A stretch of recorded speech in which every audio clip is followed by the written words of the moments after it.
सबको जय श्रीमन नारायण।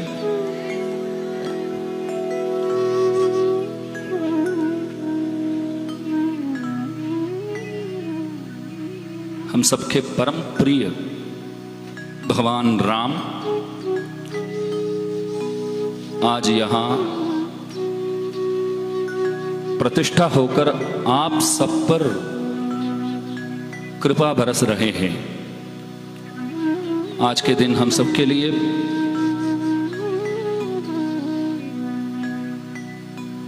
आनंददायक दिन है।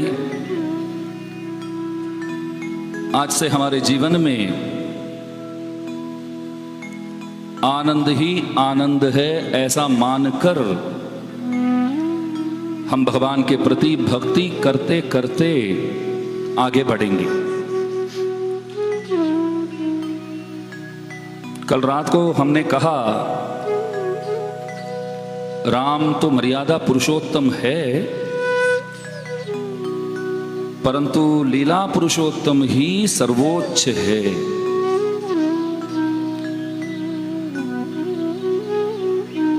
बात तो वही है,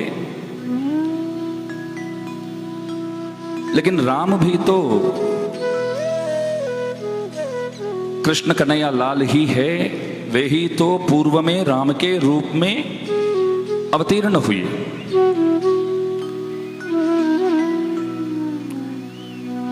राम बोले तो क्या मतलब है?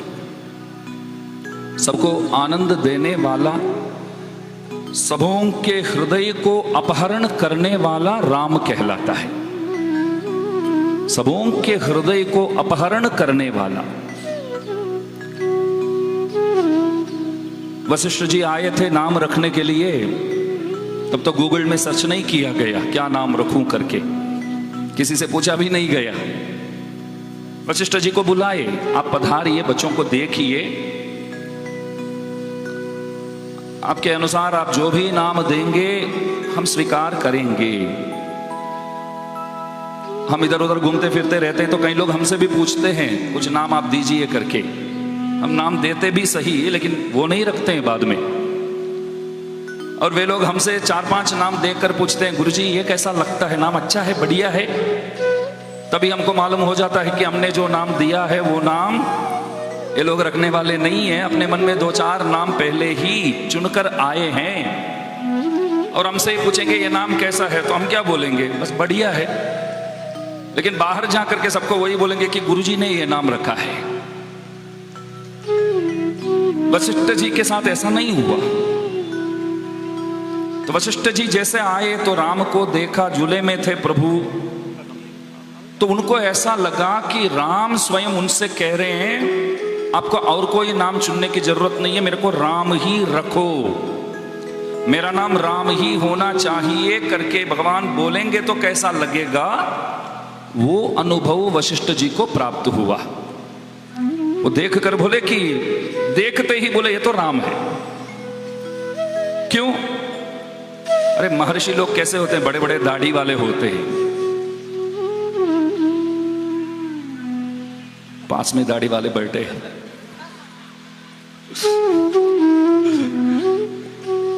मैं एक बार लिखा था, बोला भी सही, ये महर्षि लोग जो होते हैं हृदय बगैर के होते हैं।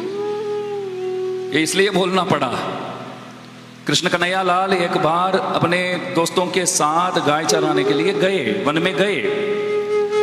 जाते जाते सब नाश्ता करके ही गए, बाल भोग लेकर ही गए, लेकिन पहुंचते पहुंचते सबको लगा कि और भी कुछ खाने के लिए मिल जाए तो बहुत अच्छा। पहले एक बालक ने बोला कि आज पता नहीं क्यों घर पे तो अच्छे से ही खा के निकला मैं, लेकिन अभी भूख लगने लगी, मेरे को खाने के लिए कुछ मिल जाए तो बहुत अच्छा रहेगा। तो बाकी सब ने बोला कि हम भी यही बोलना चाहते थे, आज क्या हो गया पता नहीं है, कुछ खाने के लिए मिल जाए तो बहुत अच्छा है।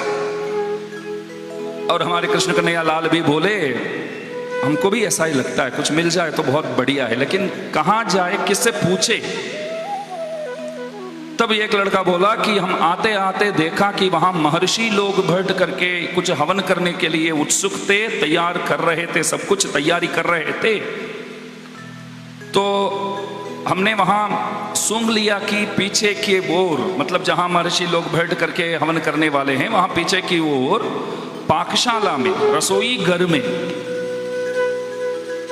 विविध प्रकार के प्रसाद बन रहा था वहां। तो वो सूंघ कर वहां जाकर के मांगेंगे तो बहुत प्रसाद देंगे, पेट भर जाएगा। तो भगवान दो बच्चों को पास में बुलाए, बोले कि आप दो जा करके वहां जाकर प्रसाद मांग कर एक बैल गाड़ी में रख कर इधर ला देना, क्योंकि बहुत सारे बच्चे हैं, ऐसा नहीं है 8-15, तो सबको पाना है। तो बैल गाड़ी में प्रसाद रख करके आप वहां से लाएंगे, हम सब बैठ करके प्रसाद पाएंगे। तो बच्चे बोले कि हम जाकर मांगेंगे तो वो देंगे क्या? भगवान बोले नाम लेना हमारा सब जगह चलता है, मेरा नाम लेना अवश्य काम हो जाएगा। तो दोनों वहां गए, महर्षियों से निवेदन किए, देखिए सब प्रसाद बैलगाड़ी में रखकर हमारे साथ भिजवा दीजिए आप, हम सब वहां वेट कर रहे हैं, इंतजार कर रहे हैं, प्रसाद पाना है। तो महर्षि लोग पूछे कि कौन हो आप लोग, पहले वो बताओ, इतना अधिकार से बोलते हो? बोले कि नहीं, हम सबको बहुत भूख लगी है, पाना है, प्रसाद भेज दो। अरे बताओ तो सही, किसने भेजा? बोले कि हम तो नाम लेना नहीं चाहते थे, लेकिन लेना पड़ रहा है, कृष्ण कन्हैया लाल ने भेजा हमको।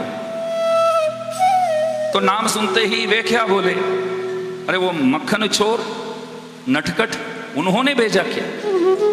अभी कुछ नहीं मिलेगा आप लोगों को, शाम को आइए, पूर्णाहुति होने के बाद, महापूर्णाहुति होने के बाद एक दोना जो आता है ना, पड़िया भी बोलते हैं, दोना भी बोलते हैं, तो उसमें बहुत कम संख्या में प्रसाद आपको देंगे, वो आप स्वीकार करेंगे, वो भी शाम को ही मिलेगा। लेकिन जब आपने कृष्ण कन्हैया का नाम लिया है तो हम बोलते हैं कि शाम को भी आपको नहीं आने का है इधर, उनका नाम लिया है तो आपको आना ही नहीं है इधर। तो बच्चे वापस जा रहे थे, काली हाथ जा रहे थे, तो भगवान किस तरह बैठकर प्रतीक्षा करते थे आपको पता है? तो हाथ यूं रख करके वे देख रहे थे कि आ रहे हैं कि नहीं करके। तो बच्चे वहां से ही इशारा कर दिया, दोनों हाथ ऊंचा करके बोले कि आपको यूं रख करके देखने की, प्रतीक्षा करने की, ऐसे घूरने की कोई आवश्यकता नहीं है। जिस काम से आपने हमको भेजा वो काम हुआ नहीं है, वहां कुछ मिला नहीं है, हम खाली हाथ आ रहे हैं करके ऐसे करते करते आए। और भगवान ने पूछा कि क्यों खाली हाथ आए हैं, क्या हुआ? जाके पूछा कि नहीं, मांगा कि नहीं? बोले कि जाकर के हमने मांगा सही, उन लोगों ने तो मना कर दिया देने से, इनकार कर दिया। मैंने बोला था ना नाम लो, मेरा नाम दो तो काम हो जाएगा। अरे आपका नाम नहीं लिया होता तो शाम को पहुंचते तो थोड़ा प्रसाद मिलता वहां।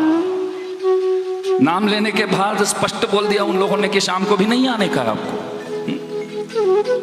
तो प्रभु ने पूछा कहां गए आप, कहां जाकर के पूछे, किससे पूछे आप? अरे वही महर्षि लोग बाहर जो बैठे थे उनसे ही निवेदन किया। भगवान बोले बस यही गलती किया आप लोगों ने, वहां नहीं जाना था।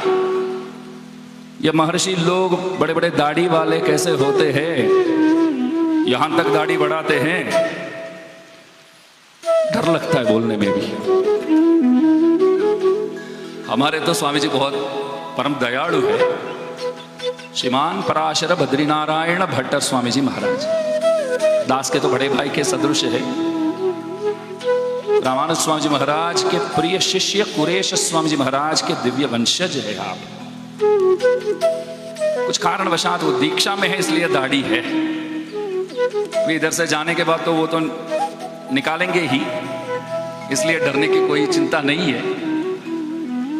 तो मैंने एक बार ऐसा लिखा था कि इतना बड़ा बड़ा दाढ़ी बनाते हैं तो क्या अंदर हृदय है कि नहीं वो मालूम ही नहीं पड़ता। फिर यहां तक दाढ़ी है तो अंदर हृदय है कि नहीं, है ही नहीं मालूम, है ही नहीं समझो।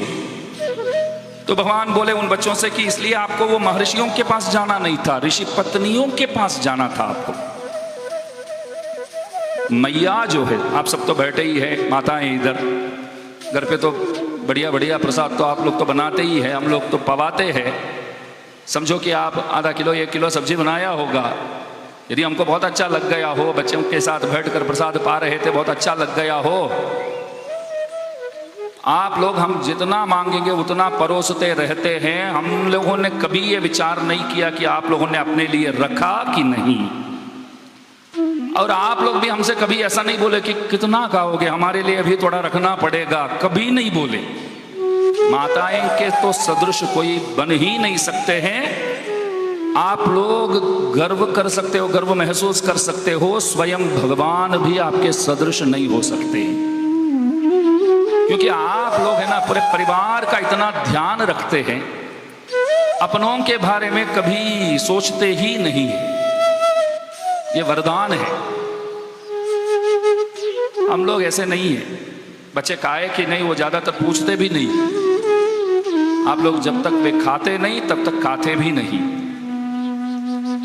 तो भगवान बोले आपको वहां जाकर के ऋषि पत्नियों से पूछना था, मांगना था, तो दोबारा जाओ। तो बच्चे एक दूसरे को देखते थे, अभी बहुत दूर जाके तो आए, वापस जाए और वापस खाली हाथ आना पड़े तो क्या करे। भगवान बोले कुछ नहीं होगा, जाओ वहां। तो वापस गए तो ऋषि पत्नियों से पीछे से मिले। ये बाहर बैठ करके बेचारे सब ऋषि मुनि गण बैठ करके स्वाहा स्वाहा करके हवन कर रहे हैं। वहां जितना भी प्रसाद बनाया हुआ है वो सब प्रसाद बैलगाड़ी में चढ़ा करके ऋषि पत्नियां भी उसी में बैठ गए और भगवान की ओर ले जा करके भगवान को पवाए, सबको पवाए। सबने बोल दिया भगवान को कि हम वापस वहां जाने वाले, हमारे पतियों के पास जाने वाले, हमारे जितने भी वहां पतिगण बैठे उन लोगों के पास जाने वाले नहीं हैं, क्योंकि आप हो विश्वपति। भगवान हम सबके पति है, आपके हमारे सबके पति है भगवान। उनके साथ 9 प्रकार के संबंध है, एक नहीं दो नहीं। समझो कि हमारा बच्चा हमारा ख्याल नहीं रखता है, हमसे पूछता नहीं है कैसे हो, तो दुख होगा कि नहीं आपको? बोलिए होगा कि नहीं? आपका बेटा विदेश रहता हो, हर महीना लाख रुपया आपको भेजता हो, लेकिन एक फोन नहीं करता, तो आपको दुख होगा कि नहीं? आप बताइए। कोई कुछ बोलते ही नहीं, क्यों? लाख रुपया तो आता है ना, फोन की क्या जरूरत है? ऐसा सोचते हैं क्या? लाख रुपया कौन मांगता है? एक फोन करके आप कैसे हो, मैं अच्छा हूं, दुनिया में और क्या रखा है?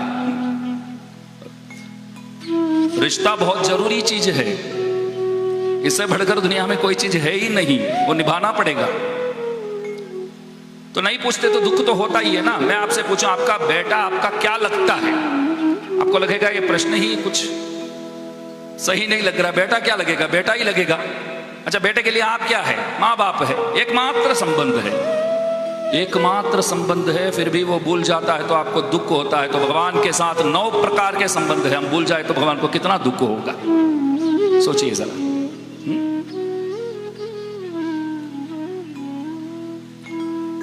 9 प्रकार के संबंध है, एक नहीं दो नहीं, फिर भी हम भूल जाते तो दुख तो होगा ही ना प्रभु को। तो इसलिए ऋषि पत्नियां जितने भी थे सब बोले कि हम इधर से हटने वाले नहीं, आप ही हो सब कुछ हमारे। फिर प्रभु समझाए। शायद होगा कि भगवान विचार करते होंगे कि मैं 1000 शादी आगे करने का है, तो आप लोगों को अभी से ले जा करके कहां घूमूं मैं? तो आप लोग कृपया अपने पति के पास जाइए, वहां जाकर के उनकी सेवा करिए। तो महर्षि गण ऐसे होते हैं कि विरक्त रहते हैं, किसी भी चीज में रुचि नहीं दिखाते हैं। तो ऐसे वशिष्ठ राम को जैसे देखा तो उनको लगा कि राम ही नाम सही है, तो रख दिया राम राम। और कृष्ण कन्हैया लाल का नाम कृष्ण क्यों है? भूमि को जो आनंद प्रदान करता है वो कृष्ण। भूमि को भगवान कृष्ण कन्हैया लाल के जैसे कोई आनंद प्रदान नहीं कर सकते, इसलिए भगवान कृष्ण कहलाते। और वशिष्ठ जी जाकर के भरत को देखा, क्या नाम रखूं? तभी मालूम पड़ गया कि ये भरत जो है राज्य भार का वहन करने वाला है करके भरतहा नाम रखा। उनको मालूम पड़ गया तभी। देखो ये सामान्य बालक नहीं है। भरताय परम नमोस्तु यस्मै प्रथमोदाहरणाय भक्ति भाजा। भरत जैसे कोई महात्मा नहीं मिलेंगे। भक्तिमानों में किसी एक को उदाहरण के रूप में दिखाया जाए तो भरत के सदृश कोई है नहीं। शासन हाथ में मिला, फिर भी उन्होंने क्या बोला? एक अद्भुत बात बोला भरत ने, मैं राम का हूं और राज्य राम का है, दोनों राम के ही संपत्ति है। ध्यान से सुनिए, मैं राम का हूं और राज्य भी राम का है, दोनों राम के ही संपत्ति है। एक संपत्ति दूसरे संपत्ति पर कैसे शासन कर सकता है? इसलिए मैं शासक बनने वाला नहीं हूं। तो राज्य भार का जो वहन करने वाला भरत नाम रख दिया। फिर गए लक्ष्मण के पास। बाल्यात प्रभृति सुस्निग्धः, लक्ष्मण जी कैसे हैं? बचपन से ही पल भर के लिए भी राम को नहीं छोड़ते वे। अब रामायण में देखिए आप, कल भी स्वामी जी महाराज बताए थे 3 बार मैया के साथ भगवान का वियोग हुआ, फिर भी राम जिंदा रहे 3 बार। एक बार तो रावण लेकर गया, रावण लेकर नहीं गया, अम्मा जी ही खुद स्वयं वहां पहुंचे रावण के वहां, ताकि भगवान आकर के इसका वध करे। वरना ये कार्य प्रभु करेंगे कि नहीं, ठिकाना नहीं है। देवताओं ने जब शरणागति किया तब प्रभु ने बोल दिया कि ये कार्य मैं करूंगा, जाकर के रावण का वध मैं करूंगा करके बोल दिए। हम भी तो कई लोग, आप लोग बुलाते हैं हमारे गांव पे आना, तो मना थोड़ी करते हैं, ना बोलते हैं क्या? जरूर आएंगे, बोलते कि नहीं? आप भी फॉर्मालिटी के लिए ही बुलाते हैं, हम भी फॉर्मालिटी के लिए ही बोलते हैं, बुलाने वाले भी फॉर्मालिटी के लिए बोलते हैं। अगले बार जरूर हमारे गांव में भी आपको आना है, जरूर आएंगे, हम भी बोलते हैं। उस प्रकार राम ने भी देवताओं को इस तरह वचन दे दिया कि मैं करूंगा, लेकिन लगता नहीं है ये करेगा, तो हमको कुछ करना पड़ेगा करके मैया जाकर वहां पहुंच गई, बैठ गई अशोकवनिका में, अशोक वाटिका में। तब राम इसलिए गए वहां। और दूसरी बार कोई धोबी ने कुछ कहा करके वन में भेज दिया। और तीसरी बार मैया आकर के प्रतिज्ञा करके भूमि माता से निवेदन करके मैया के साथ मिलकर के वो अंतर्धान हो गई, वहां से ही सीधा वैकुंठ पहुंच गई। तो उसके बाद भी राम जिंदा रहे। लेकिन लक्ष्मण जिस दिन गया तो बोले कि लक्ष्मणे न गताम गतिम, पीछे पीछे गए, लक्ष्मण को छोड़कर नहीं रह पाए। लक्ष्मण क्या है? शेषनाग के ही अवतार है ना, भगवान का बिस्तर है समझो। आप कहीं ट्रांसफर होकर के कोई दूसरी शहर जाते हैं तो आप पड़ोसी आपसे क्या पूछेगा? सब पैक कर लिया, बिस्तर वगैरह सब पैक कर लिया पूछता है। ऐसा नहीं पूछेगा कि फ्रिज पैक कर लिया, टीवी पैक हो गया, फ्रिज पैक कर लिया, ये नहीं पूछेगा। सब बिस्तर बस्तर सब लेकर गए बोलते कि नहीं। तो बिस्तर को भेज दिया तो पीछे पीछे हमको भी जाना पड़ेगा। तो लक्ष्मण को भेज दिया तो पीछे पीछे गए भगवान राम। और लक्ष्मण का नाम इसलिए लक्ष्मण है, लक्ष्मण के पास एक चिन्ह है, एक आइडेंटिटी है। क्या है? सेवा। सेवा के सिवाय वो कुछ नहीं जानता। राम सेवा। फिर भी राम भरत को ही पसंद करते थे, लक्ष्मण को इतना ज्यादा नहीं। भरत को बहुत पसंद करते थे, लक्ष्मण से ही कहते थे तुमसे ज्यादा मैं भरत को ही पसंद करता हूं। लक्ष्मण बोलता था आप जो भी बोलो भैया, मैं आपको छोड़ने वाला नहीं हूं। इस बात को लेकर के मैं बुरा नहीं मानूंगा। आपको भरत अच्छा लगे तो कोई बात नहीं, मेरे को आप अच्छे लगते, बहुत हो गया। क्यों राम को भरत बहुत पसंद है? राम के आदेशानुसार चलने वाला भरत है, लेकिन लखन जो है अपने इच्छा अनुसार चलने वाले हैं। राम ने तो मना किया, मेरे साथ नहीं आने का है तेरे को। लक्ष्मण बोले आऊंगा ही आऊंगा मैं। राम अकेले बैठे थे तो जाकर उन्होंने प्रार्थना किया, निवेदन किया।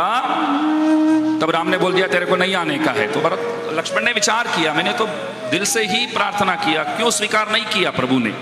तब मालूम पड़ा मैया साथ नहीं थी, भगवान अकेले थे। तो जाकर के भगवान से प्रार्थना मत किया करो।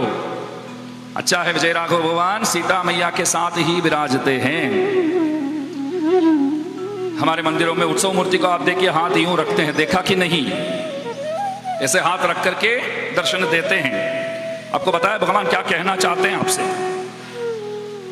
क्या कहना चाहते हैं आपसे, ऐसा रखते हैं तो। आप अपने कर्मों से मत डरो, बहुत पाप किए हैं तो पापों से मत डरो। और आप कुछ कर नहीं सकते हैं मेरे से मिलने, मुझसे मिलने के लिए, मेरे को पाने के लिए आप कुछ नहीं कर सकते हैं। हम कर नहीं पा रहे हैं करके चिंता करने की कोई जरूरत नहीं है। आपके लिए मैं हूं, ये बताने के लिए, समझाने के लिए हाथ यूं रखते हैं भगवान। हमेशा भगवान के हाथ को आप देखेंगे तो आपको यही महसूस होना चाहिए, मालूम होना चाहिए, ये ध्यान में लाना चाहिए कि भगवान हमसे कह रहे हैं कि मैं हूं तेरे लिए, तू चिंता मत करो। लेकिन मैया भी यूं ही दर्शन देती है, हाथ ऐसे रखते हुए, यूं रखते हुए मैया भी ठीक भगवान की तरह मुद्रा दिखाती हुई दर्शन देती है। क्यों ऐसा? तो मैया से पूछा गया आप हाथ क्यों ऐसे रखते हो? ध्यान से सुनिए। मैया बोले पहले प्रभु से पूछा करो, उनसे पूछो। पूछ लिया, क्या बोले वो? आप अपने कर्मों से डरो मत, आप कुछ कर नहीं सकते हैं मुझसे मिलने के लिए, इस बात को लेकर के चिंता मत करो, मैं हूं तेरे लिए, ये बताने के लिए ही मैं हाथ यूं रखता हूं करके भगवान बोले। अभी मैया आप बताओ, आप इस तरह मुद्रा, ये जो मुद्रा है ये क्यों दिखा रहे हो? मैया क्या बोले मालूम है? आप कर्मों से डरो मत, प्रभु प्राप्ति के लिए कुछ भी नहीं कर सकते हैं करके आप चिंतित मत हो, मैं हूं आपके लिए करके जो बोलता है ना, उनसे भी आपको डरने की जरूरत नहीं है, मैं हूं आपके लिए, आपके लिए मैं हूं। तो मैया जो है वो भगवान को समझाती है, तो भगवान समझते हैं। यहां के स्त्रियों को बहुत अच्छा लगेगा, कम से कम समझाते हैं तो समझते हैं, हमारे तो समझाते हैं तो भी नहीं समझते। भगवान अम्मा जी समझाती है तो समझते हैं, बात तुरंत करते हैं, नहीं करते तो वो छोड़ने वाली नहीं है। भगवान को भक्तगण पसंद है कि नहीं? पसंद है, भक्तों को भगवान ही पसंद है। भगवान को मैया पसंद है कि नहीं? मैया को क्यों पसंद है आपको बताएं? भगवान को मैया क्यों पसंद है? मैया को भगवान क्यों पसंद है? एक दूसरे से तो प्यार तो करते ही है, बहुत प्यार करते, गहन प्यार है, दोनों एक दूसरे से करते हैं, एक दूसरे को चाहते हैं, सब सही है। क्यों चाहते हैं, क्यों अच्छे लगते हैं, इसके पीछे एक मर्म है। भगवान से पूछो आप मैया से क्यों प्यार करते हो, तो भगवान क्या बोलेंगे मालूम है? ये जीव लोग जो है मेरे पास तो अनेक जन्मों से तो आते ही नहीं थे, अनेक जन्मों से हम भगवान से दूर ही रहे। मैया कृपा करके हम सबको ले जा करके भगवान के पास रख कर उनसे निवेदन करती है कि इस पर आपको दया करना ही पड़ेगा। तो भगवान बोले अनेक जन्मों से मेरी जो संपत्ति मुझसे जो दूर रहा, उस चीज को ला करके मेरे सामने रखकर वापस मेरे को दिलवाती है, इसलिए मैं उनसे ज्यादा प्यार करता हूं।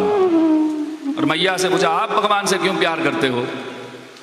अरे कोई जीव जितना भी बड़ा पापी क्यों ना हो, मैं ला जा करके भगवान के सामने रखती हूं तो भगवान उस पर अवश्य कृपा करते हैं, इसलिए मैं भगवान से प्यार करती हूं। इसका मतलब ये हुआ हम लोगों को देखकर ही एक दूसरे से प्यार करते हैं। तो मैया पास में है तो लक्ष्मण जाकर के तब निवेदन किया मैं भी वन आना चाहता हूं। तब मैया बोले भगवान को हम साथ ले जाते हैं इन्हें भी। तब राम बोले तू कहां आ रही है, तू कहां आ रही है? मैया क्या बोले? गच्छ राम मया सह, मैं तेरे साथ आने वाली नहीं हूं, आप मेरे साथ चलने वाले, ध्यान रखना, आप मेरे साथ चलने वाले हैं राम, ध्यान रखना। वाल्मीकि रामायण में तो नहीं है, लेकिन हमारे आचार्यगण बोलते हैं एक बात, जैसे मैया जनक महाराजा को मिले तो राजा अनेक ज्योतिषों को बुला करके पूछा कि लड़की का भविष्य कैसा रहेगा, बताइए आप। बहुत सारे लोग आए थे, जो ज्योतिष में जितने भी निपुण हैं सब आए हुए थे। सब एक साथ हो करके, एकत्रित हो करके एक ही आवाज में सबने बोला कि सबसे बढ़िया वरराजा के साथ शादी करने वाली है ये। दूसरी बात यह है कि वन अवश्य जाएगी, जंगल में तो जाना ही पड़ेगा। मैया बोले जैसे आपके साथ शादी हुआ तो शादी के बाद मालूम पड़ गया कि दो बात में एक तो हो ही गया तो दूसरा भी होने वाला ही है। आप जैसे वरराजा मिले वो हो गया, तो वन में जाने की बात जो ज्योतिषों ने की थी वो भी अवश्य होगा करके मैं पैक करके तैयार बैठी हूं। कब वन जाएंगे, आज जाएंगे क्या, कल जाएंगे क्या करके, इसलिए आप मेरे साथ ही चलो। तो लक्ष्मण जो है अहम सर्वम करिष्यामि, भगवान राम को और मैया को क्या बोले पता है? भैया शादी के बाद आप कहीं हनीमून के लिए तो गए ही नहीं। कहीं गए राम? शादी करके कहीं घूमने गए लेकर के? लखन बोले अभी 14 साल का हनीमून मिला है आपको, एक दिन नहीं, 2 दिन नहीं, और दास भी साथ साथ आएगा, फिर आप पूछेंगे वो क्या हनीमून है फिर। लेकिन लखन बोले सेवा मैं करूंगा, अहम सर्वम करिष्यामि, अहम सर्वम करिष्यामि। एक बात याद आती है तो बोलता हूं, पर्णशाला जैसे लखन ने बनाया भगवान के लिए, पर्णशाला बनाने के बाद राम को लेकर आते हैं लखन, भैया देखने आओ कैसे बनाया हूं, आप देखिए जरा। और आगे चलते चलते लखन लाल राम लल्ला को सब समझाते हैं कि ये हॉल है, ये रिसेप्शन हॉल है, यहाँ डाइनिंग टेबल लगवाएंगे, ये रसोई घर है, जैसे बताते हैं ना, आगे जाते जाते सब दिखाते हैं। पहले ही राम से पूछा लखनलाल कैसे बनाऊं, तो राम बोले तेरी मर्जी। तो लखनलाल प्रणाम करके बोले ऐसा मत बोलो भैया, आपके हृदयानुसार ही हम बनाएंगे, आप आदेश करो तद अनुसार मैं करूंगा। तो भगवान बोले आपको तो सब पता है, मैं क्या बोलूं, अपने हिसाब से बनाओ। देखिए आप यदि बोल देंगे अपने हिसाब से बनाओ, वो अच्छा भी हो सकता है, बुरा भी हो सकता है, आपको भी ध्यान रखना पड़ेगा। अगर बनाते हैं तो बार बार जा करके कैसे बनाते हैं, क्या है, ये देखना पड़ेगा आपको। पूरे के पूरे उसके प्रति भरोसा रख करके आप छोड़ देंगे, फिर वो क्या बोलेगा, आपने बोला हमारे हिसाब से बनाओ, हमने हमारे हिसाब से बना लिया, आपके हिसाब से क्यों बनाऊं मैं। लेकिन राम जब देखने गए थे वहां, तब लखनलाल बोले, ये एक छोटी सी जगह, एक हॉल जैसे, रूम जैसे कोई जगह दिखा करके बोले ये अम्मा जी के लिए है, ये भाभी जी के लिए, सीता मैया के लिए ये जगह है, और आप लोग, आपसे मिलने के लिए ऋषि लोग सब आएंगे तो इधर बैठकर आपसे बातें करेंगे, आप इधर आराम करेंगे। तब भगवान को लगा, भगवान सोचे, मैं पहले ही बोलने वाला था, साथ में एक स्त्री भी साथ है, एक स्त्री भी साथ है, तो समझो कहीं अकेले कोई घूमने फिरने जाता है तो किसी भी बात की चिंता नहीं है। परिवार साथ है अथवा धर्मपत्नी बीवी साथ है तो बहुत सारी व्यवस्थाएं पहले से सोचना ही पड़ता है, सोचना ही पड़ेगा। तो राम बोले लेकिन ध्यान से सुनिए, जो बंदा पत्नी को छोड़कर आया है, लखनलाल पत्नी को छोड़ करके तो आए हैं 14 साल राम के पीछे। रामायण में आप देखिए लखनलाल की पत्नी के बारे में कोई वर्णन नहीं है, उर्मिला जी के बारे में एक श्लोक भी नहीं मिलेगा आपको। उन्होंने जो त्याग किया है, यदि वहां मैं होता तो क्या बोलूंगा, समझो कि मैं ही उर्मिला हूं तो मैं क्या बोलूंगी, लखन को बोलूंगी, राम को ही बोला है ना 14 साल वन में जाने के लिए, आप चुपचाप इधर बैठो। आपसे किसी ने कहा वन जाने के लिए, तो उन्होंने जाने दिया, फिर भी वाल्मीकि जी भूल गए उर्मिला को। उन्होंने जो त्याग किया, उस त्याग के बारे में एक श्लोक नहीं लिख पाए वो। किसी आचार्य से पूछा दास ने ऐसा क्यों, तब बोले कि वाल्मीकि जी ने विचार किया कि उर्मिला जी के बारे में लिखा जाए तो रामायण 24,000 श्लोक वाला कम पड़ेगा, इसलिए नहीं लिखे। उस सब्जेक्ट को तो चुना ही नहीं, वो सब्जेक्ट छोड़ ही दो, ऐसे ही बोलने जाएंगे तो वो समाप्त होने वाली बात नहीं है। और आप देखिए सुमित्रा जैसे कोई मां नहीं है, 2 बच्चे, एक भगवान के पीछे, एक भागवत के पीछे, इससे ज्यादा क्या चाहिए आप बोलिए। एक राम के पीछे, एक भरत के पीछे। लखनलाल जाकर के मैया से बोलते हैं कि मेरे को वन में जाना है, मैं राम के पीछे जाने वाला हूं। तब मैया बोलती है, सुमित्रा देवी बोलती है, सृष्टस्त्वम वनवासाय, तेरा जन्म ही राम के पीछे वन जाने के लिए ही हुआ है, तो अवश्य जाओ पीछे। लेकिन बेटा एक बात दिमाग में ध्यान से सुन लो, दिमाग में रख लो, ध्यान से सुनो, जाते जाते राम के जो चाल है, राम की जो गति है, उस पर ध्यान मत दिया करो। राम आगे चलेंगे तो प्रभु की गति पर ध्यान मत दो, भगवान के चाल पर ध्यान मत दो। क्यों? आप मोहित होकर एक ही जगह खड़े रह जाएंगे, भगवान 14 साल वन जाकर के आ जाएंगे। फिर भगवान बहुत सुंदर चलते हैं ना, पर्वताधिप निष्क्रम्य सिंहो गिरिगुहाशया। श्रीरंगम में जाएंगे तो भगवान के विविध गतियां का दर्शन आप कर सकते हैं। अंदर से आते हैं तो शेर की तरह आते हैं, एक बड़ी मंडप में भगवान सवार करते हैं तो हाथी की तरह चलते हैं, एक ऋषभ की तरह, बैल की तरह चलते हैं, कभी बाघ की तरह चलते हैं, एक सांप जैसे अपने बिल को अंदर जैसे वो जाता है, ठीक उसी प्रकार निज मंदिर में जब जाते हैं प्रभु तो उसी प्रकार अंदर प्रवेश करते हैं। ये सब श्रीरंगम में ही आप दर्शन कर सकते हैं।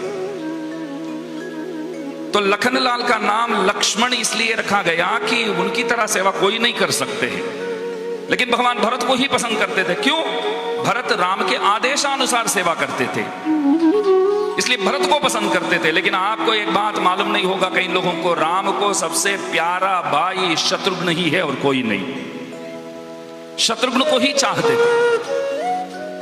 शत्रुघ्न ने ऐसा क्या किया? कहीं रामायण में कोई श्लोक आपको मिलेगा क्या? शत्रुघ्न जाकर के भगवान की सेवा इस तरह किया, कहीं चामर वामर कुछ किया होगा हाथ में लेकर के, बाकी ज्यादा कुछ नहीं किया। ध्यान से सुनिए, शत्रुघ्न को भगवान राम पसंद करते थे। इसलिए पसंद करते थे, शत्रुघ्न कभी राम के पास जाकर के प्रणाम तक नहीं करता था। राम के पास जाता ही नहीं था। हमारे पास कोई आता ही नहीं है तो उस बहुत प्यार करेंगे क्या उनसे हम? घनश्याम जी आप बताइए, आप आते ही नहीं तो बोलेंगे क्या? आप बहुत अच्छे लगते हैं हमको करके, आप आएंगे पास बैठेंगे कुछ सेवा करेंगे तभी तो नाम तक याद रहता है। शत्रुघ्न भगवान के पास कभी जाता ही नहीं था। अब हम दोनों जाकर के पूछ लेते क्यों नहीं जाता। कई लोगों ने शिकायत की आराम से, कई लोगों ने पूछा कि पूछो शत्रुघ्न से क्यों नहीं आता है। बाकी सब भाई लोग आकर के प्रणाम करके जाते, वो क्यों नहीं आता है? राम बोले छोड़ दो उसको, मेरा तो बहुत प्यारा है वो। क्यों प्यारा है? शत्रुघ्न के पास एक पाप नहीं है। ध्यान से सुनिए, हमारे आचार्यों के सिवा इस तरह कोई नहीं बता सकते। शत्रुघ्न के पास एक पाप नहीं है। क्या पाप है? राम भक्ति नामक पाप नहीं है। राम भक्ति को पाप कह सकते हैं आप? राम भक्ति जैसे धन तो है ही नहीं। सबसे बड़ा धन तो राम भक्ति है। शत्रुघ्न के पास राम भक्ति नामक पाप नहीं है। वो कैसे पाप है? मैं शत्रुघ्न से पूछा आप क्यों राम के पास नहीं जाते हो? राम से नफरत करते हो क्या? शत्रुघ्न बोला राम से कोई नफरत करेगा क्या? भगवान से कोई नफरत करेगा? हाँ बात सही है, लेकिन मैं जाता तो नहीं हूं, मैं मानता हूं। क्यों नहीं जाते हो? उन्होंने बोला मैं राम के दर्शन के लिए जाऊं तो भरत जी की सेवा कौन करेगा? राम भक्ति भी भरत सेवा के लिए बाधा है। भगवत भक्ति भागवत सेवा के लिए बाधा है। ध्यान में रखिए, आप भागवतों को भूलकर भगवान के पीछे भागेंगे जाएंगे तो भगवान कभी आपके प्रति ध्यान देने वाले नहीं हैं। कई लोग भगवान भगवान करके तो भागते रहते हैं, भागवतों को भूल जाते हैं।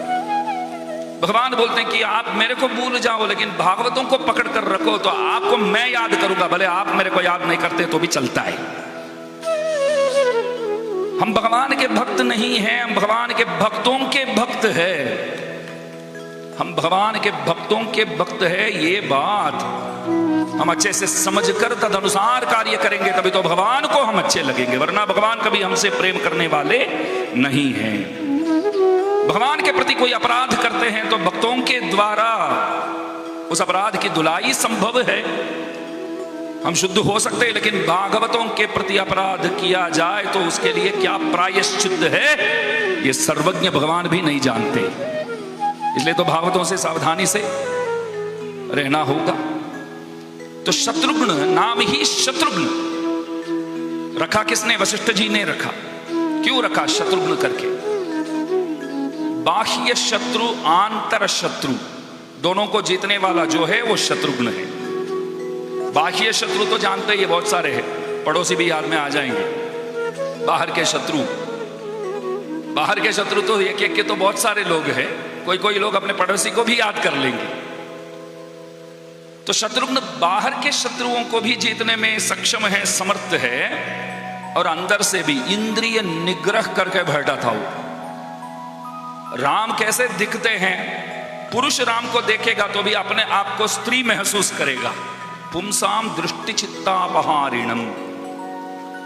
पुरुष भी राम को देखेगा तो, विजय राघव को देखेगा तो विचार करेगा हम स्त्री होते तो कितना अच्छा होता, हम अवश्य राम को प्राप्त कर सकते थे, ऐसा विचार करेगा।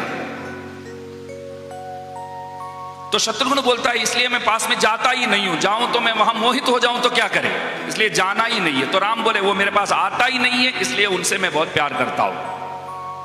और एक बात मैं बताता हूं, ये तीन भाई है ना, कोई काम के नहीं है, न भरत न लखन न शत्रुघ्न, तीनों भगवान राम के काम के नहीं है। हमारे वेदांत देशिक स्वामी जी महाराज बहुत अद्भुत बात बोलते हैं। भगवान के पादुकाएं जैसे तो ये तीन तो है ही नहीं।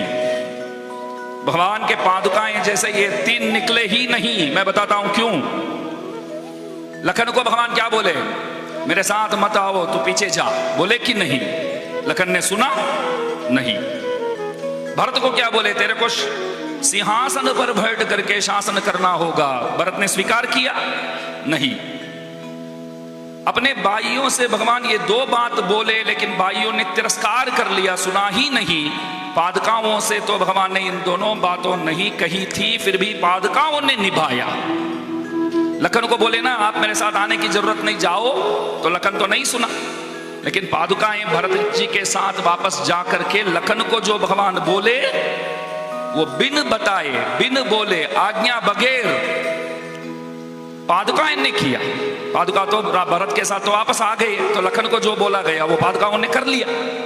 और भरत को बोले कि आपको सिंहासन पर बैठना होगा, तो भरत बैठा नहीं, पादुकाएं बैठ गई सिंहासन के ऊपर। तो देशिक स्वामी जी बोलते हैं कि भगवान के तो सच्चे भाई तो पादुकाएं हैं और कोई नहीं है। वे ही भगवान के पादुका, वे ही भगवान के भाई। कल स्वामी जी महाराज पूज्यपाद गोवर्धन पीठाधीश्वर स्वामी जी महाराज बहुत अद्भुत, भगवान क्यों विजय राघव कहलाते हैं करके बोले। दास भी विचार किया, स्वामी जी महाराज तो बहुत अद्भुत समझा दिया। कल देशिक स्वामी जी महाराज बोलते हैं कि हम कई बार बोलते हैं ना हमारे बारे में, उन्होंने ये बोला, इन्होंने ये बोला। किसी ने कभी बोला होगा, अरे कुत्ते कमीने, एक बार बोला होगा, हम दिन में 100 बार उसी को सोचकर बैठ जाते। फिर उन्होंने मेरे को कुत्ता कमीना बोला, उन्होंने मेरे को, अरे उन्होंने तो एक ही बार बोला, आप दिन में 100 बार बोल रहे हैं अपने आप को। कोई बंदा अपने कुत्ते को पकड़ करके वॉकिंग जा रहा था, कोई बंदा जा रहा था कुत्ते पकड़ करके वॉकिंग जा रहा था, तो कई बच्चे बैठे हुए थे। एक ने पूछा इनसे, क्या कुत्ता के साथ वॉकिंग है क्या? तो उन्होंने उत्तर दिया, हाँ बेटा। तो वो लड़का बोला, आपसे नहीं पूछा, कुत्ते से पूछा। मतलब क्या हुआ, उस बंदे को ये कुत्ता कह रहा है, लेकिन वो बंदा बहुत स्मार्ट निकला। वो बोला कि ठीक बात है, जानवर से ही बात करेगा ना, ये मेरे को मालूम नहीं था, मेरे को उत्तर जवाब देना ही नहीं था। देखो भाई, अपमान तो दुनिया में सबके सब करते रहेंगे, आपको परेशान करते रहेंगे। आप किसी को परेशान मत करो, आपको तो करते रहेंगे। आप क्या करेंगे, वापस परेशान करेंगे क्या? वापस परेशान करने की क्या जरूरत है? राम को भी नहीं छोड़ा, हम लोगों को कहां छोड़ने वाले हैं लोग? अब बताओ, कल स्वामी जी वही बता रहे थे। 2-4 कदम भगवान पीछे इसलिए आए कि आगे जाकर के बाण प्रयोग अच्छे से कर सके, उसके लिए। दौड़ने वाले जो होते हैं ना, जो गोल्ड मेडल सब लाते हैं, वे लोग दौड़ने से पहले क्या करते हैं, जरा पीछे जाकर के वहां से स्पीड पिकअप करते हैं। स्पीड पिकअप करने के लिए तो पीछे तो जाना ही पड़ेगा आपको। 2-4 कदम पीछे गए तो इसका मतलब ये नहीं है कि वो हट गए, वो डर गए, वो घबरा गए, ऐसी बात नहीं है। स्पीड पिकअप करने के लिए जरा पीछे जाकर के आप भागेंगे तो आप अच्छे से भाग सकते हैं। राम उसके लिए ही पीछे गए, लेकिन लोग क्या बोले, देखो पीछे हट गए भगवान राम। और एक बात, वाली ने खुद मान लिया कि आपने मेरे को मारा, वो सही है। हम लोग मानने के लिए तैयार नहीं, इसलिए मैं बोलता हूं कि आप लोग कृष्ण कन्हैया लाल जैसे बनो।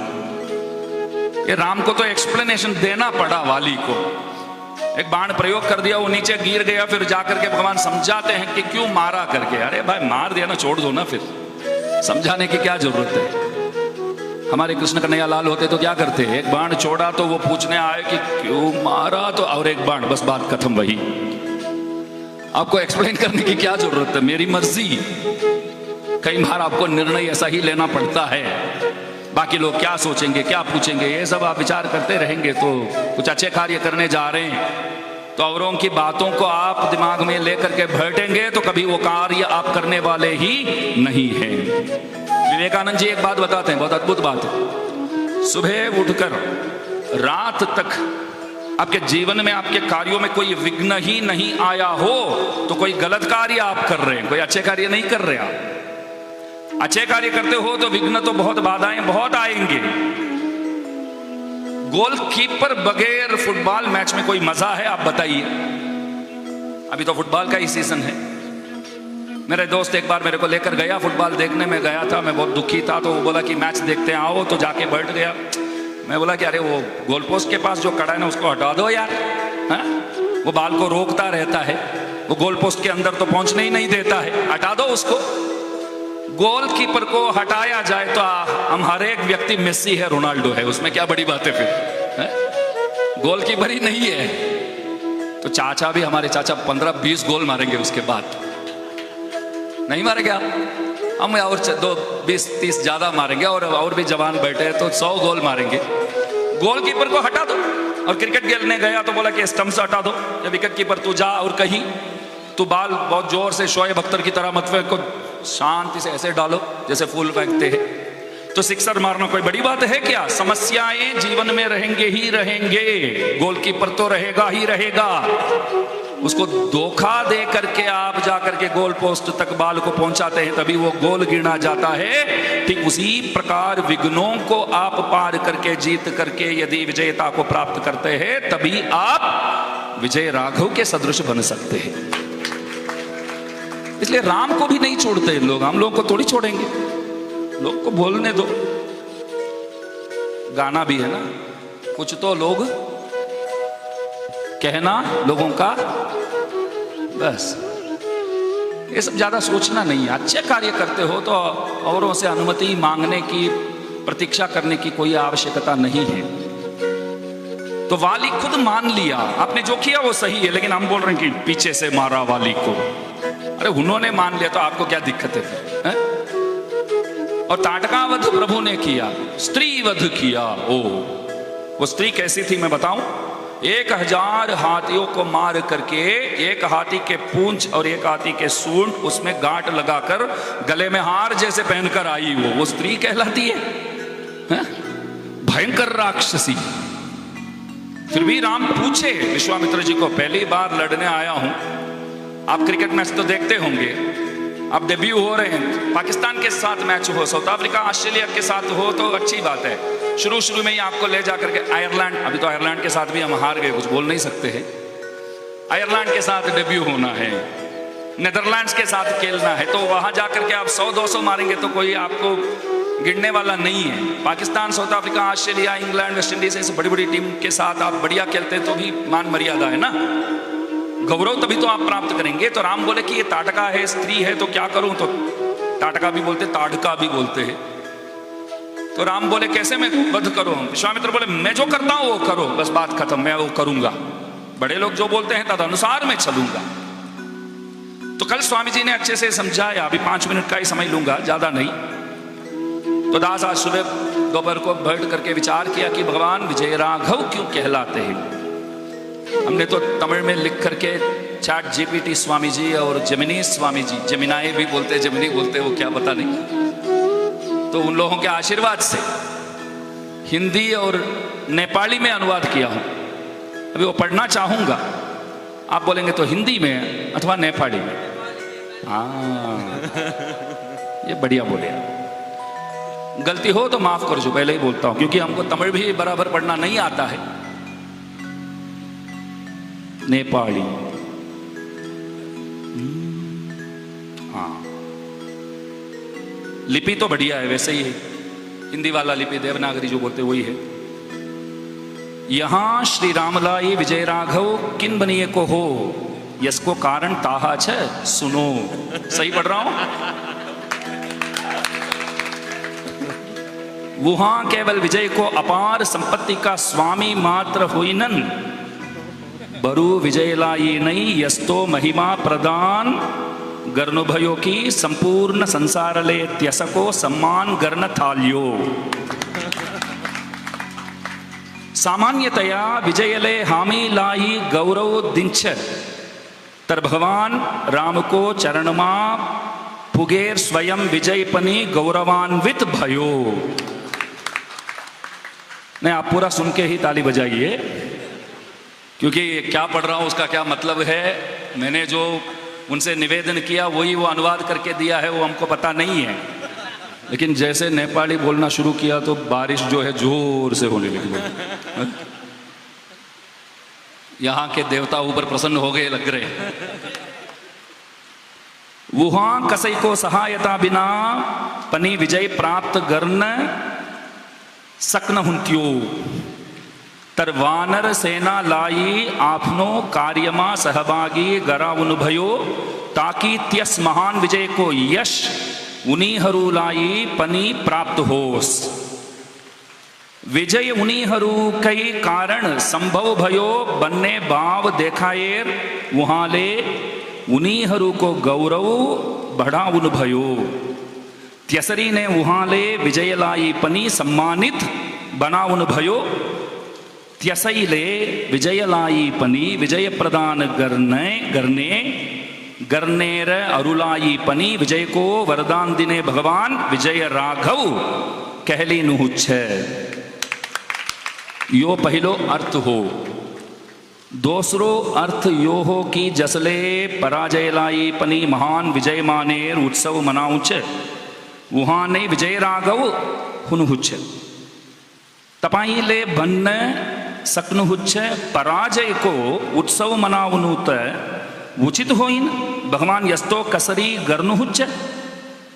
भगवान राम आफ्ना विरोधीहरूलाई वीरताले जित्नुहुन्छ तर आफ्ना भक्तहरू सामु स्वयं हारेर उनीहरूको हृदय जित्नुहुन्छ।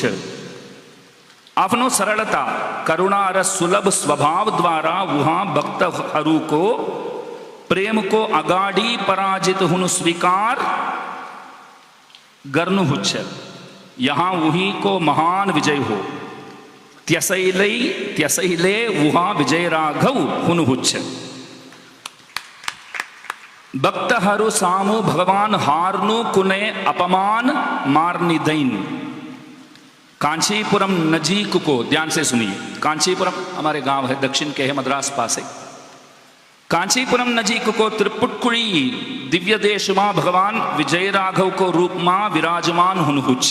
हमारे वहां त्रिपुटकुड़ी करके है, नेपाली में बोल करके आपको समझाने की जरूरत नहीं है, लेकिन ठीक बोला कि नहीं वो मेरे को ये शंका है। हमारे वहां त्रिपुटकुड़ी करके एक दिव्य देश है।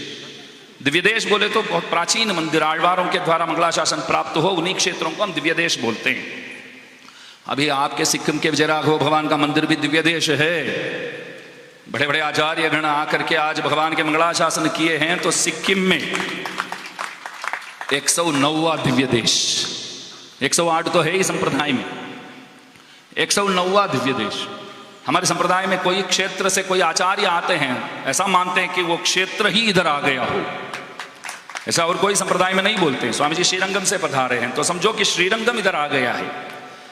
और पूज्यपाद गोवर्धन पीठाधीश्वर स्वामी जी महाराज वृंदावन से पधारे हैं तो वृंदावन, मथुरा, पास पास के गोकुल, गोवर्धन, सब क्षेत्र आ गए इधर।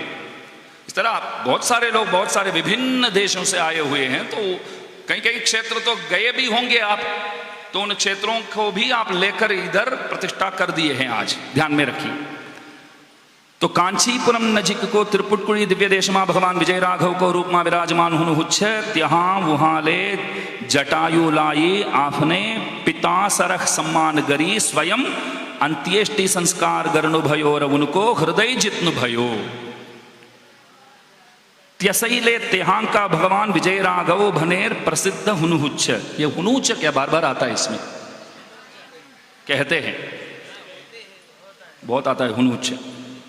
परमार्थ स्तुति ले भगवान आपना भक्तहरू का लागी कति सहज र सुलभ हुनुहुन्छ बन्ने कुरा प्रकट गर्दछ। वहां, ध्यान से सुनिए, वहां कल्प वृक्ष जस्तै हुनुहुन्छ जसले मागिए कार न मागिए का सबय वरदान दिनुहुच्च। एक दिनुहुच्च आ गया। सबई इच्छित पल वहां मां नहीं छन। यदि कसैले ती फल कसरी प्राप्त करने बनी सोद्यो बने। उत्तर यही हो, भगवान यति दे रही जुग्न हुच्च की सबई बंधा होचा मानी सले पनी सजिलई फल टिप्न सक्ष। बहुत कठिन भाषा है यार आपका। यसले वहां भक्त हरू सामू कति विनम्र हुनुहुच्च बनने देखाऊंच। बोना व्यक्ति भी, वही बोला ना मैं, हाँ बोना व्यक्ति भी नहीं, बाद में एक बार हिंदी में फटाफट पढ़ लूंगा अभी। सत्येन लोकान जयति, रामायण में एक अद्भुत श्लोक है, सत्येन लोकान जयति दीनान दानेन राघवः। भगवान जय राम कहलाते हैं, विजय राघव कहलाते हैं। वेदांत देशिक स्वामी जी महाराज जय जय महावीरा महावीर धौरेया, भगवान जैसे तो महावीर कोई है ही नहीं। अब रामायण में देखिए, रावण, विभीषण, शूर्पणखा, ये सब कौन है? भाई बहन है। रावण बोलता है कि अरे बहुत सारे लोगों के साथ मैं युद्ध किया हूं, लेकिन राम के जैसे मेरे सामने आकर युद्ध करने वाला, मेरे साथ युद्ध करने योग्य व्यक्ति राम की तरह किसी को मैंने देखा ही नहीं। मैं तो भगवान के जो वो वीर है, उस वीर के मैं गुलाम बन चुका हूं, बोला। हार गया भगवान के वो शौर्य के सामने। कौन? रावण। और शूर्पणखा बोलती है हमने तो बहुत सारे सुंदरों को देखा है, लेकिन राम जैसे तो कोई सुंदर है ही नहीं। तो भगवान के सौंदर्य के प्रति वो मोहित हो गई। तो बहन को भी जीत लिया राम ने अपने सौंदर्य से, रावण को अपने वीर्य शौर्य से। और विभीषण बोलता है कि गुणी तो दुनिया में बहुत सारे लोग हैं, लेकिन भगवान जैसे कोई गुणवान नहीं है, मैं गुणों के गुलाम हूं भगवान के। तो एक ही कुल के भाई बहनों को इस तरह जीतने वाले भगवान विजय राघव के समान और कौन हो सकते हैं? तो देखिए, सत्येन लोकान जयति बाट शुरू हुने श्लोकले वहां किन विजय राघव हुनुहुच्च बनने स्पष्ट पारदछ। यसई कारण सिक्किम का भक्त हरू को हृदय जितन उनी हरू सामू स्वयं हार नर उनी हरू लाई विजयी बनाउन भगवान त्यहा मंदिर मा विराजमान हुन भय के हो। श्री रामायण मा ब्रह्मा जी ले श्री राम को स्तुति गर्दे बन्नुहुच्च एक श्रृंगो वराहस्त्वम, अर्थात श्री राम ने भगवान वराह हुनुहुच्च, वराह भगवान ले पृथ्वी को उद्धार गर्न भयो, श्री राम ले सीता जी को उद्धार गर्न भयो। अब ये उठा अद्भुत कुरा, धरणीधर भगवान वराह को पवित्र नाम हो। वराह जी का नाम है धरणीधर बोलते, धरणी का धारण उन्होंने किया ना, तो धरणीधर भगवान वराह को पवित्र नाम हो। धरणी बने को पृथ्वी, धरणीधर बने को पृथ्वी लाई धारण करने। जब स्वयं ब्रह्मा ले राम नहीं वराह हुन बन भये को छ, तब स्पष्ट हुंच कि यही भगवान आज धरणीधराचार्य को रूप मां प्रकट भई। सिक्किम का भक्त हरू संग प्रेम पूर्वक हारन उनी हरुलाई विजयी बनाउन रत्यसईमा आनंद अनुभव गर्न आपनई प्रेरणाले आपनई मंदिर निर्माण गराई। जय राम तथा विजय राघव को रूप मां विराजमान हुनुहुच्च। धरणीधर वराह भगवान, यहाँ के हमारे स्वामी जी का नाम वही है ना, धरणीधराचार्य स्वामी जी। ब्रह्मा जी राम को देखकर बोलते हैं कि एक श्रृंगो वराहस्त्वम। ब्रह्मा आकर प्रभु से बोलते हैं कि रावण उद हो गया ना, आओ ऊपर, काम हो गया, वहां तो आओ यार। राम बोले आप गलत एड्रेस पे आ गए लग रहे, मेरे को क्यों बुला रहे हैं आप? अरे तुम राम नहीं हो, तुम तो साक्षात परमात्मा हो। आप कौन बोल रहे हैं? ब्रह्मा जी आकर बोल रहे।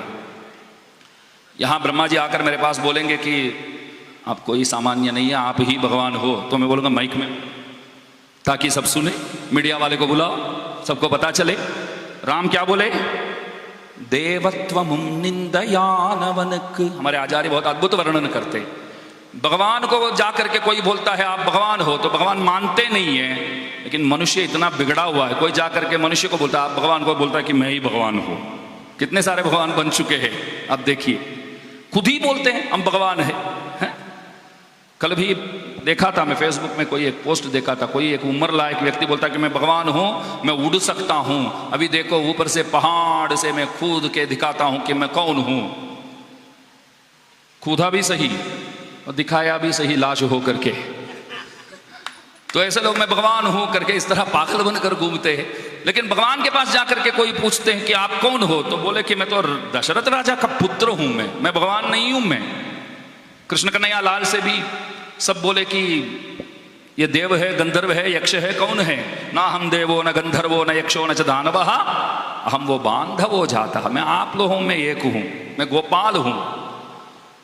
तो इसलिए ब्रह्मा जी को बोलना पड़ा एक श्रृंगो वराहस्त्वम, आप वराह भगवान हुआ।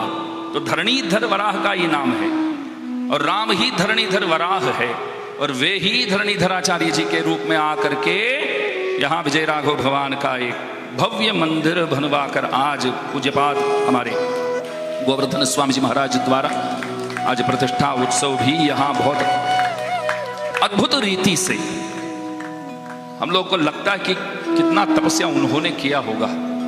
आज तो 5 दिन का तो हम सबको तो बढ़िया प्रसंग का लाभ तो मिल गया, लेकिन इसके पीछे उन्होंने जो त्याग किया हो तो उनके और भगवान राम के सिवाय कोई नहीं जानते। उनके हृदय और भगवान के राम के सिवाय कोई नहीं जानते हो। और उनके परिवार भी उनके साथ हो करके इस अच्छे कार्य में प्रोत्साहित करते हुए, ये बहुत जरूरी चीज है। एक बार कोई बोल देंगे ना ये सब करने की जरूरत नहीं, छोड़ दो ना, इतना कष्ट हो रहा है, तो उसी क्षण हारने वाले ही यहाँ ज्यादा है। आप उन लोगों की बात कभी मानना ही नहीं। आपके पास बहुत सारे लोग आएंगे, ये आपसे होगा नहीं बोलने वालों से कृपया आप दूर रहिए। आप ढूंढते रहिए कोई आपसे बोले कि ये आपसे होगा ही होगा, तो कृपया उनके समीप रहिए।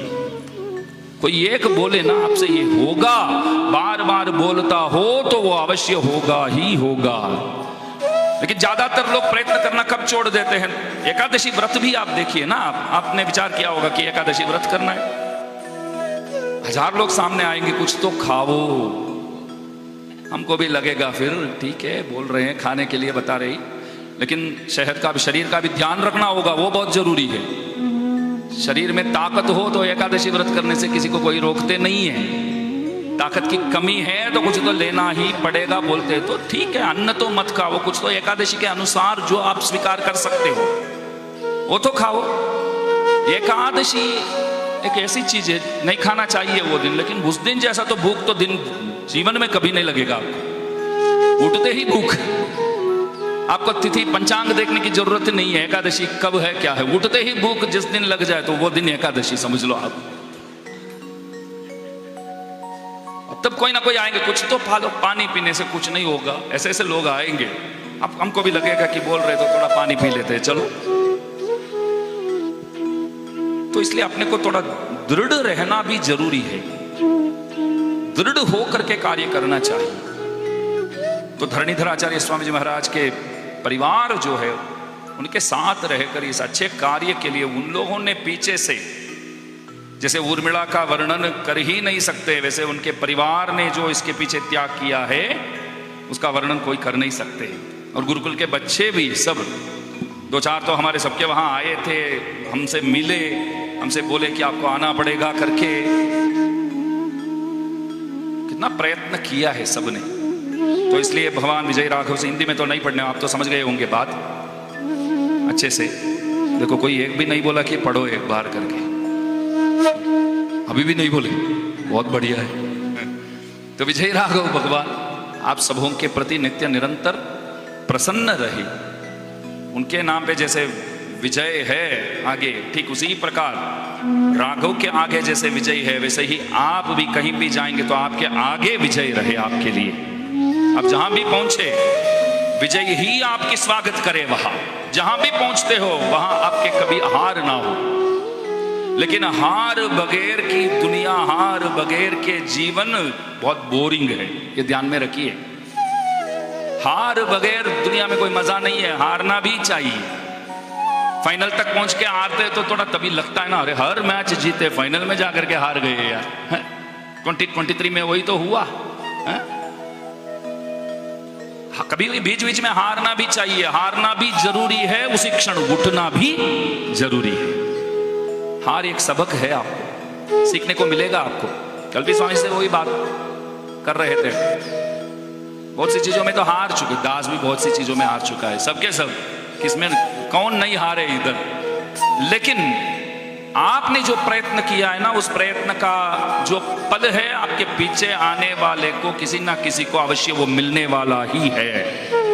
आपसे जो काम नहीं हो पाया वो काम आपके पीछे आने वाले कोई ना कोई करने वाले ही है, इसमें कोई शंका की तो बात ही नहीं है। आम पेड़ है तो पौधा है, जाकर के रख दिया तो पेड़ हुआ, तो फल भले हमको खाने को नहीं मिला लेकिन पीछे आने वाले तो अवश्य उसको प्राप्त करेंगे ही ना। ठीक उसी प्रकार इसलिए हार को हार मत मानिए कभी। जब तक आप स्वयं हार को हार नहीं मानते तब तक कोई आपको हरा नहीं सकते। ये विजय राघव हमको वही सिखाते हैं, भगवान विजय राघव हमको वही सिखाते हैं। इसलिए उनकी कृपा दृष्टि सब पर नित्य निरंतर बनी रहे करके पुनः प्रार्थना करके भूल चूक के लिए क्षमा प्रार्थी है। और यहाँ आकर के बहुत हिम्मत उठा करके नेपाली भाषा को भी बिगाड़ दिया, उसके लिए भी हुनुहुच्छ आप लोग माफ करो। दिनहुच्छ हुनुहुच्छ और भी एक हुच्छ आया था इसमें, बहुत बढ़िया है, कितना अच्छा लगता है बोलते समय। जो भाषा नहीं जानता हो उसको भी अच्छा लगता हो तो बोलने वाले आप सीता मैया के घर वाले हैं आप सब। भगवान राम को विजय राघव बनाने वाले आप ही लोग हो, मैया को प्रदान करके। बस बिहार, नेपाल, सिक्किम, बस ये प्रांत सब सीता मैया के ही है समझो, तो आप सब उन्हीं के पक्ष वाले हैं। तो इसलिए आप सबको देखकर हम बहुत प्रसन्न हुए। सबको जय श्रीमन नारायण और अनेकानेक मंगलाशासन। जय श्रीमन नारायण।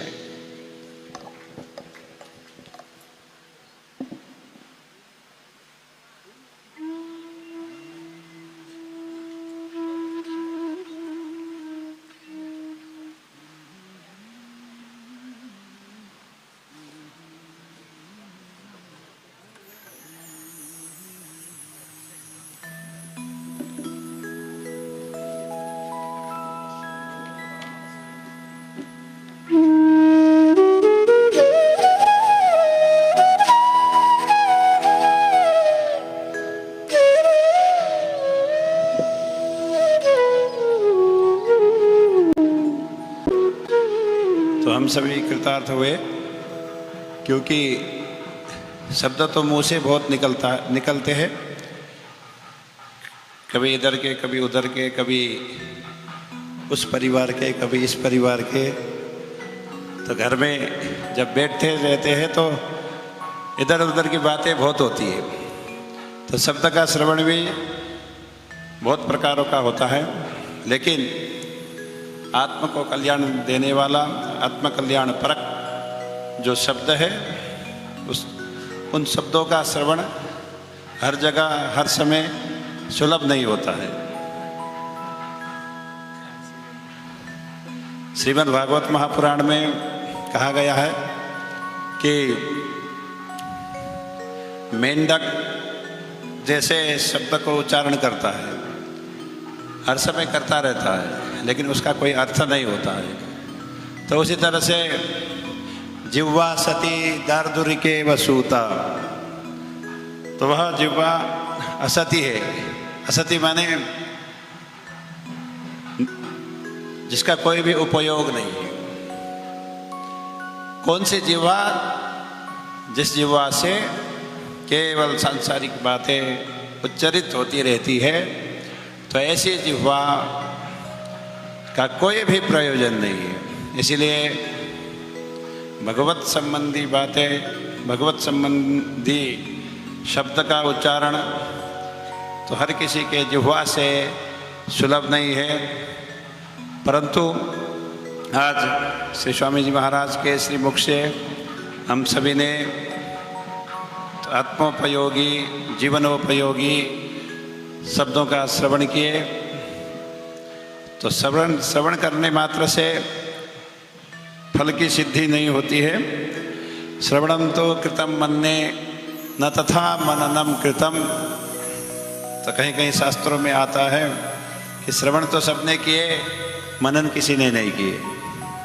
फल भेदस्ततो जाता भजनादपि मानद, तो श्रीमद् भागवत महापुराण के महात्म्य में।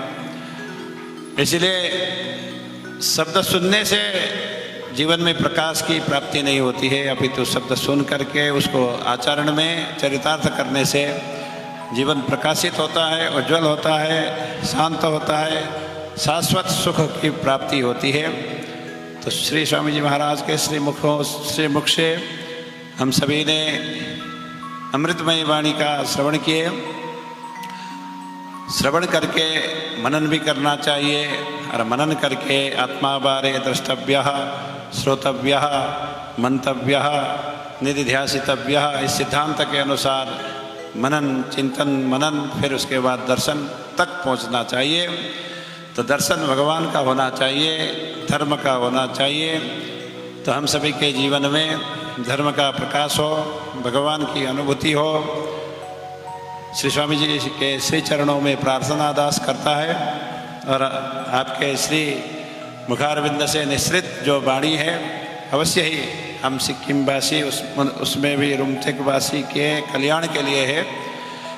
अवश्य ही सबका कल्याण होगा, अवश्य ही सबको भगवत अनुभूति की प्राप्ति होगी कालांतर में, ऐसा हमारे हृदय में पूर्णतया विश्वास है। तो आप श्री ने आकर के हम सभी के ऊपर महती अनुकंपा बरसाए है।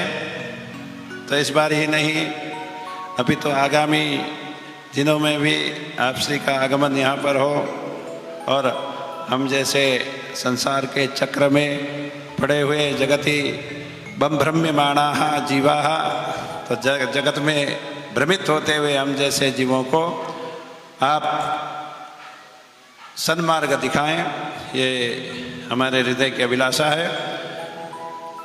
तो आपके विषय में जितना भी शब्दों का उच्चारण किया जाए उतना कम है, और कितना करें, इसलिए संक्षिप्त रूप में आपके श्री चरणों में कोटितः वंदन अर्पित करते हुए अब श्री मुख से हम सभी को आशीर्वचन प्राप्त हो। और उसके बाद उधर कल्याण उत्सव की तैयारी हो रही है। तो आज भगवान पधारे हैं विजय राघव भगवान, तो माता जानकी और भगवान विजय राघव का कल्याण उत्सव हम सभी के लिए दर्शनीय है। हम सभी दर्शन का लाभ लेकर जीवन को धन्य बनाएं। तो दास अभी श्री स्वामी जी महाराज के श्री चरणों में विनती अर्पित करते हुए अपनी वाणी को यही विराम देता है। जय श्रीमन नारायण।